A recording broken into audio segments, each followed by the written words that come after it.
Ladies and gentlemen, I want to ask you guys a question. What does Aurora, Illinois, Clinton, Mississippi, and Evansville, Indiana have in common? Want to know what it is? It's mass shootings. That's right. We've been having mass shootings within the last 48 hours. The last 48 hours. Um, and I'm going to start with this story right here in Clinton, Mississippi.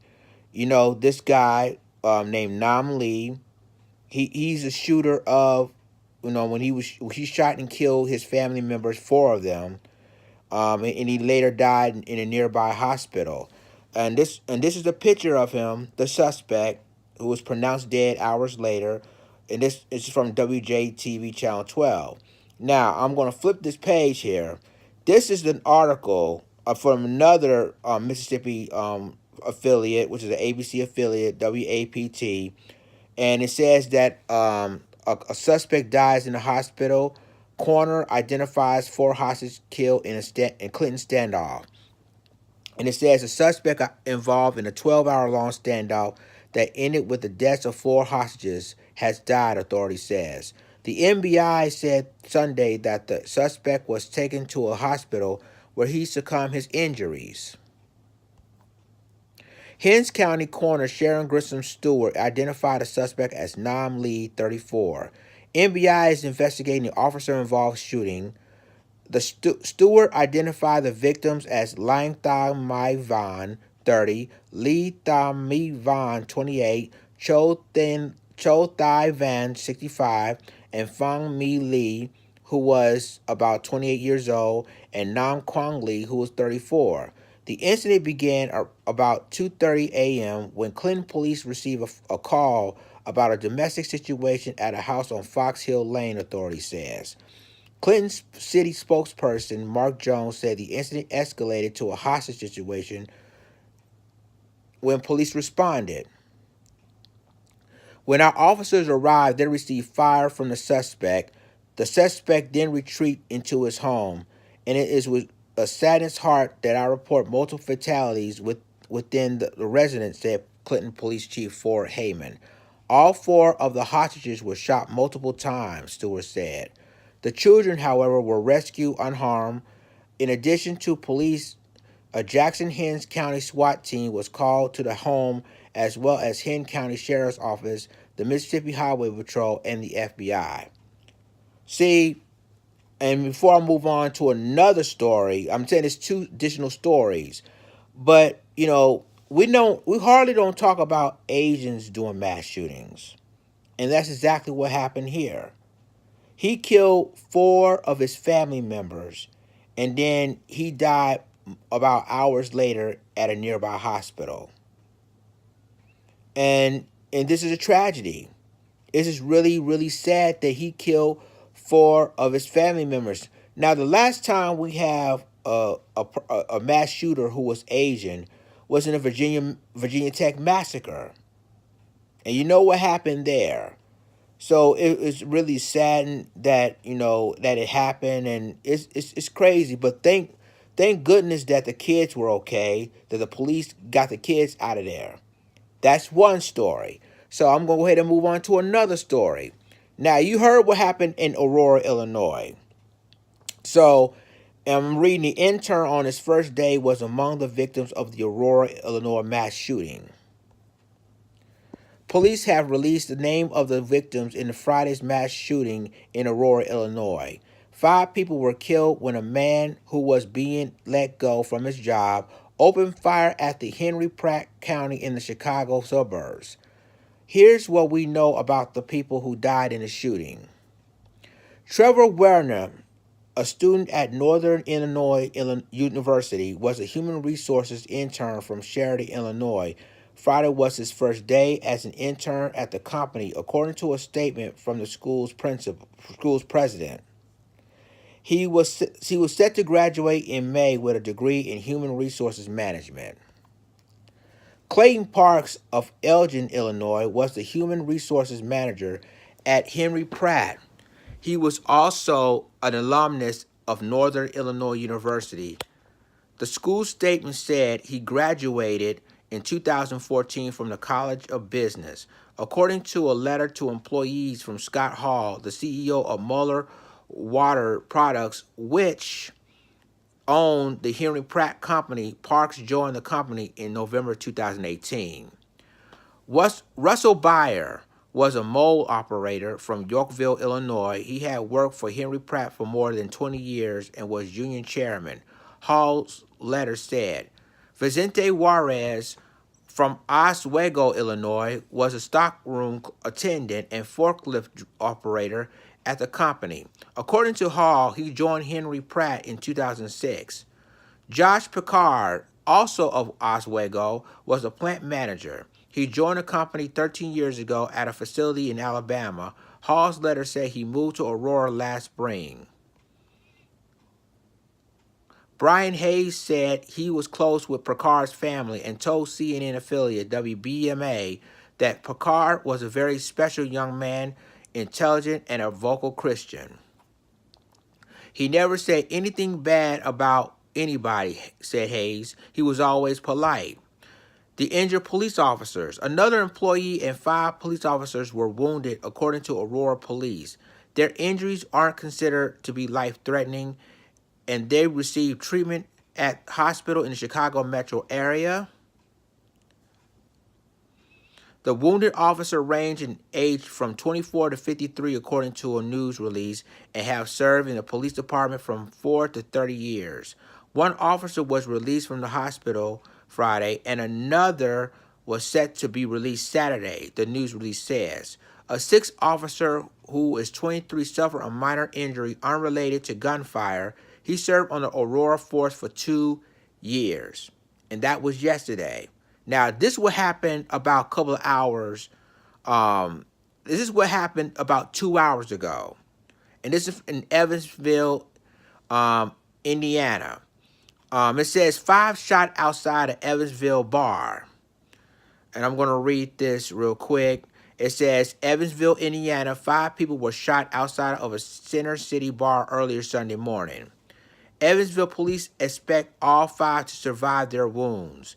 They were arrested in connection with the incident at Sidetrack Tavern, which is 664 East Illinois Street.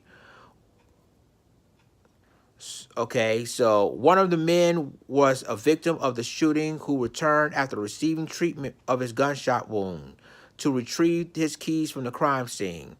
John E. Petit, 32 of Evansville, was arrested and is charged with 5 counts of aggravated battery with a firearm, a charge of criminal recklessness while armed with a deadly weapon, and possession of a firearm by a felony. Terry Elam, 49 of Evansville, was charged with resisting law enforcement.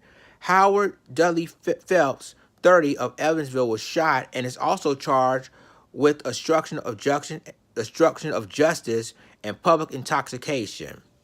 This is what happened. According to Evansville Police probable cause affidavits, police were called to a sidetrack around 3:15 a.m. Sunday for reports of 6 to 7 shots being fired near the front of the bar.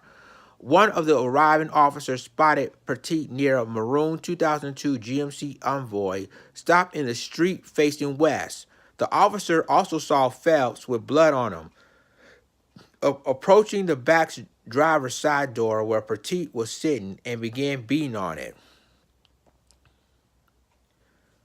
Wow. Police saw Phelps' gunshot wounds on his leg, and he was transported to a nearby hospital for treatment. Elam was the driver of the Envoy and refused to stop or get out after officers ordered them to with their guns drawn. They fled west on Illinois Street. The vehicle was pursued by police for a short time. Along the route of the pursuit, officers found a Glock 40 caliber.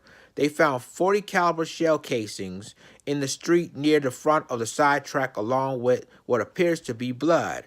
Victims were treated at Deaconess Midtown. Victim 1, a woman had a gunshot wound to her leg. She said she was in the parking lot when she heard gunshots and was shot twice. Victim 2, a man had gunshot wound to his back, buttocks, and leg. He said he turned his back to the shooter and didn't see anything. He said he heard gunshots, felt them, and fell on his head from his injuries. Victim 3, a man suffered a gunshot wound to his leg. Victim 4, a woman suffered a gunshot grazed wound to her thigh during the incident. Victim 5, a woman suffered a gunshot grazed wound on her neck, wrist, and legs.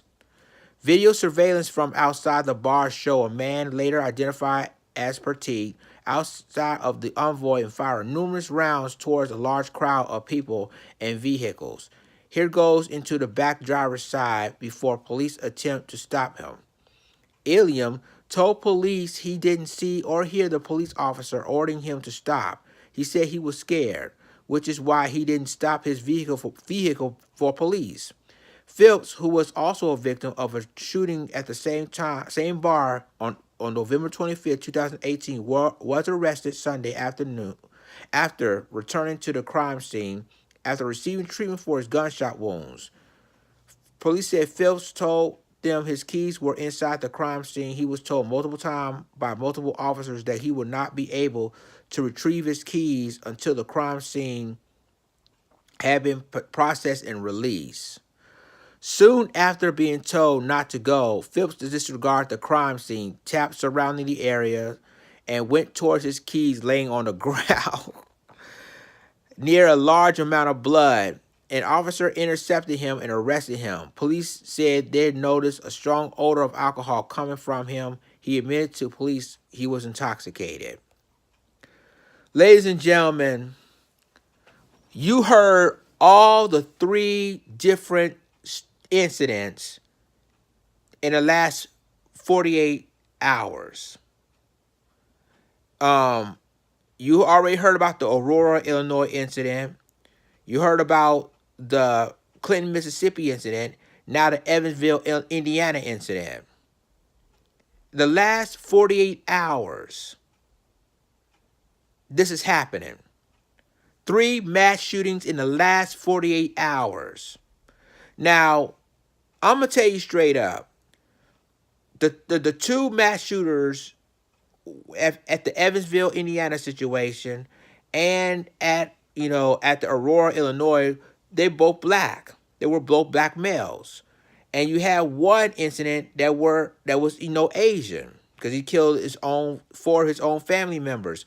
So you see, ladies and gentlemen, the mainstream media has now been, let's just say, being involved in mass shootings since last month. And it's continuing. And it's not going to stop. See, you have a lot of situations happen. This is in 3 different areas within the last 48 hours. For real. In the last 48 hours. And this is really, this is very, very interesting because you got 2 of them who are mass shooters, and everybody was talking about, well, they're all white, and we all assumed they were white, suspects. But within the last 48 hours, you got 2 black mass shooters and 1 Asian mass shooter. And I know a lot of people going to say, see, there we go.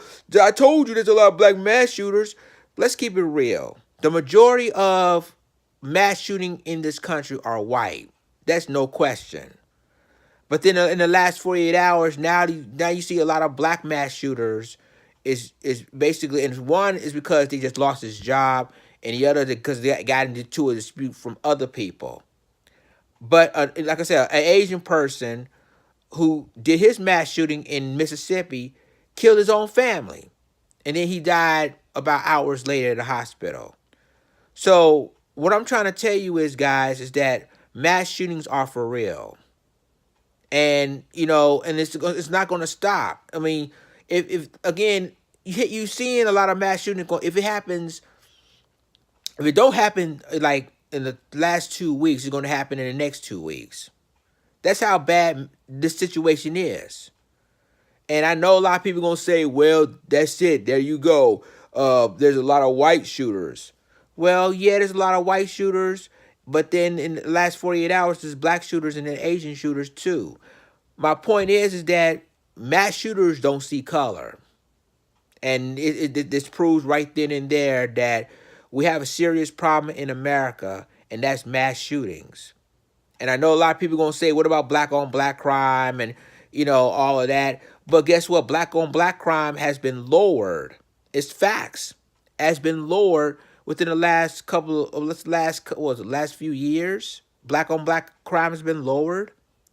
And guess who they talking about now that's on the rise? Mass shootings. So I've been talking about that like a couple of weeks ago, all the lists of different cities and states that have been involved in mass shootings. And now within the last 48 hours, we're dealing with 3 mass shootings in 3 different areas of the country. And like I said, Aurora, Illinois, Clinton, Mississippi, and now Evansville, Indiana. So tell me what you think about this. Share this article, share this video, subscribe my YouTube channel, subscribe my reaction channel, and subscribe my Black Junction channel for all the news and commentary. With that being said, this is Lions Den signing off. Deuces.